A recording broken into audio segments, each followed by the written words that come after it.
I understand your opinion, but you're wrong.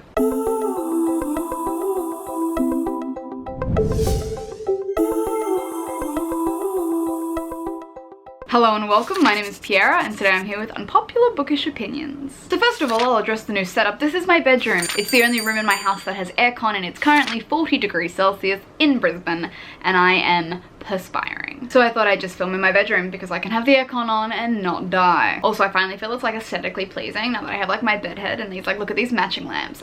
Symmetry. Symmetry? Asymmetry. Whatever. Anyway, a little while ago I asked you guys on Instagram to send me through your unpopular bookish opinions, and because like I said I jump on that hype train hard, here they are. First of all, I skip all the sex scenes in Sarah J Maas books. I think that's pretty warranted. I mean, like, most people just cringe as they read through them. I miss vampires and paranormal should make a comeback. I just don't agree. The Mortal Instruments is overrated. Yes. Correct. Although in saying that, I am about to try and read them for like the 5th time because I've read now apparently everything else except the Mortal Instruments and the Infernal Devices, but I've read the Dark Artifices, I've read the Bane Chronicles, I'm about to read the Bane Chronicles, I've read the Ghost of the Shadow Market, I've read the Shadowhunters Codex, like what else is there except for like the original series? Red Queen is predictable and boring. Correct. Hermione should have ended up with Draco. Look, I don't really have strong feelings about the Harry Potter characters. Like, I don't really care. I think I was too young to understand like what shipping was when all of that was going down, so I don't really, And I also think that's a pretty popular opinion. I think most people think that. Throne of Glass is better than ACOTAR. Look, Court of Mist and Fury was pretty fucking good. Other two books, not so great. Throne of Glass, I think it peaked at Heir of Fire and then just went downhill from there. The Cruel Prince is poorly written and romanticizes abuse.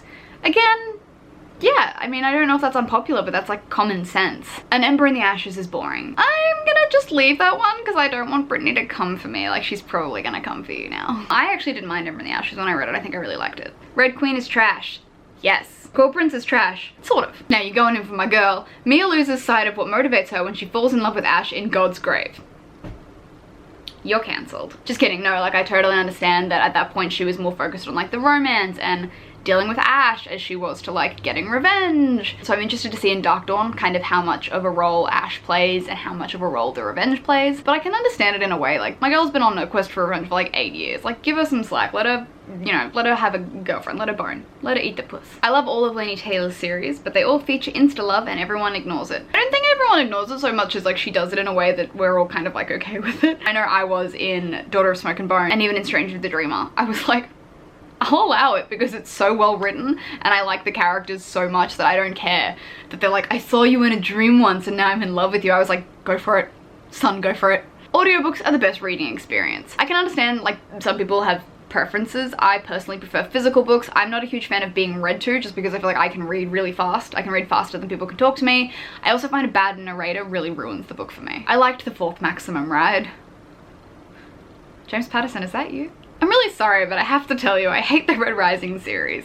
Look, that's fine. I understand it. I mean, it's not great. He's not great to women. I will say that it does improve. He does get better with women throughout the books, but I can understand, like, it's not for everyone. I say, like, it hurts me to say that because I'm so for it, but I understand that. Nesta isn't that bad. Look, I'm on the fence with Nesta. Like, I do think she was a real asshole and has continued to just be a real asshole, and I feel like I don't want to put like a limit on like people's trauma, but I was just like, you were poor and then you got thrown into a cauldron and now you're pretty forever, you have handsome men chasing over you and you're powerful. Like, what are you complaining about? I'll swap you. But like, I can understand that, you know, she was raised for so long to resent that sort of thing and that sort of lifestyle, and then it all of a sudden happens to her and she's just like, the fuck. So I'm not like against Nesta. I didn't like Nesta in obviously like the first 2 books, and obviously in the 3rd book I'm kind of like, okay, but yeah, I'm not, I'm interested to see, because obviously that's what the next series is about, Nesta and Cassian. So I'm gonna read them because I love Cassian, but yeah, I don't really mind either way. Kingdom of Ash was overhyped and poorly written, but aren't all of her books? Just kidding. I mean, I've got a whole vlog about what I thought about it. I liked bits of it, I disliked bits of it, I cried hard over bits of it. Overall, I mean, I enjoyed it. It was a good wrap up. There are things that I was still just like, that was cheap. It's done now. I didn't like Selena until Heir of Fire. Honey, me neither. Like I said, Air Fire was my favorite book out of the whole series, and I will lay on that ship till it burns down. I love rainbow bookshelves. I think it's much more pretty than normal bookshelves. And look, I agree. I do think like a good set of rainbow bookshelves look fantastic, but there is just something about series being out of order because of the color of their spines that drives me fucking batty. So I just can't do it. Representation is great, but if an author wants to write about straight white people, let them. It's their book. As I feel like booktube becomes more aware and more diverse and more open about discussing things like diversity, do I believe that I would enjoy reading a book about straight white people throughout the whole thing? Not anymore. I mean, a couple of years ago I probably wouldn't have had a problem with it because I wasn't looking for that sort of stuff. I wasn't aware of that sort of stuff. Like, I was pretty naive until, I guess, joining booktube and book Twitter especially, where they kind of bring forth these things to your attention. And like I said, I was a complete novice when it came to like representation and diversity. I wasn't paying attention, basically. I had blinders on. And now that I'm kind of not like that, and now that I don't think that I'm like that anymore, I prefer books that have diverse characters. And I mean, why wouldn't you if it doesn't reflect the world around you? Like, if you can write a fantasy book where there's dragons and wizards and ogres, like, why not just put people of color in it? Why not put a gay relationship in it? I think I genuinely prefer reading gay romances over straight romances now, because I feel like honestly I just feel like it's done to death, and I understand it and I get it, and there's obviously always going to be a market for it, but you know, look, at the end of the day, yes, it's the author's book. They can do whatever they want with it. It's not my say, you know, put people of color in it or put representation in it or diversity in it, but it's like, why wouldn't you? It's good. You're gonna get more people reading it. Like, I don't see you can't go wrong unless it's really bad representation, but I don't understand people who are happy with the blinders on now. Now that I have taken my blinders off, I don't understand people who are happy with their blinders on. Ash is a confused little guinea pig, but I still like her. Yeah, I'll take it. Floppy paperbacks are hands down the best. Hardbacks are too stiff. I 100% agree. Like, 100%. Like, I have the turtle back covers of Name of the Wind that were available in Australia, and they're hard to read. Brittany was kind enough to send me the American, like, mass market paperback. I don't know if it's mass market paperback, but the floppy paperbacks, and they're amazing. I love reading them. I love books that, like, if I can hold the spine and they just go bleh. I was like, yes, give me all your secrets. I don't actually do that. I can't stand love triangles. Most people love them, but I hate them. I'm impartial. Like, if they're done well and I like all three characters and I'm like, well, you can just have a threesome, then I'm down with it. I mean, I don't understand it. I hate it when it's like they're like one couple's together and then there's a misunderstanding, so the other person goes to the other person and then angst. Like, why can't we all just get along and be together? Complicated magic systems really bum me out. Yes, I agree. The ending of God's Grave was predictable and therefore a bit meh. Yeah, I mean, like, there were some predictable things in there, but I feel like I did pick a few of the main plot twists at the end.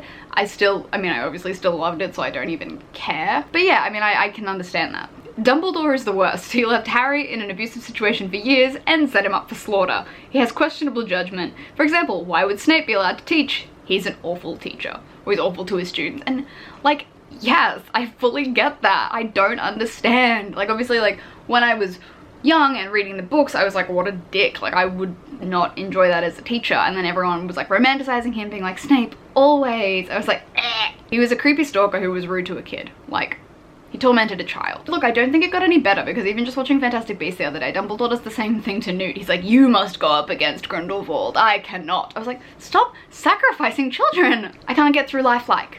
Fair. Name of the Wind is good, but it's overhyped. The love interest is super bland. Yes. But I feel like Rothfuss uses Denna as like a projection. Like, Kvothe is projecting onto Denna. And I'm interested to see how that happens. Like, I'm interested to see, I also don't know if Rothfuss really knows how to write women. So I don't know about that yet. I really didn't like Strange the Dreamer, even though I tried. That sucks. Like, I love Strange the Dreamer because it's just so mystical and fantastical, and Laini Taylor is just a brilliant author. So it hurts me when people are like, I couldn't get through one of your favorite books. And I'm like, I get it, but it hurts.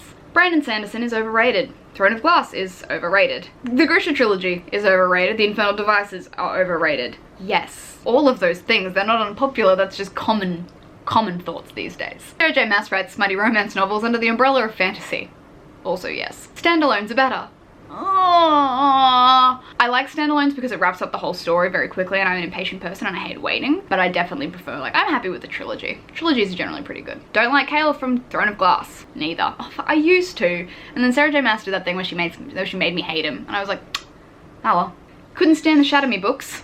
Neither. Romeo and Juliet sucks. Okay. Dorian is better than Rowan. In personality, yes. YA sucks. Nevernight's writing is way overdone and I couldn't care about the plot or characters. I understand your opinion, but you're wrong. Just kidding. I get that. I so get that. Nevernight is overhyped. Why are you testing me? Sorry, Piera, but Nevernight is overrated. Okay, look. I always tell people to at least get to the Red Church, at least read up to page 100 before you start judging Nevernight. But I get it. Like, I mean, I picked it up 3 times before I actually continued to read it because it is difficult to read. Red Rising is good, but I find the descriptions hard to imagine, and you are not alone. Like, amen. I forget that Severo is blonde. I forget everyone is like 6 foot and gorgeous. I really struggle with like the spaceship stuff. Always struggle with that. Rowan is trash. I think that's just like the common consensus. I don't really like Trick. I think he's boring. I loved when he died and hated when he reappeared. Also spoilers, but go fuck yourself. Anyway, those were your unpopular bookish opinions. Most of them I wholeheartedly agree with, so they're not even unpopular at this point. They're just like the general consensus of the world. Anyway, if you have any more, leave them below. I hope you guys enjoyed this video, and I will see you next time. Bye!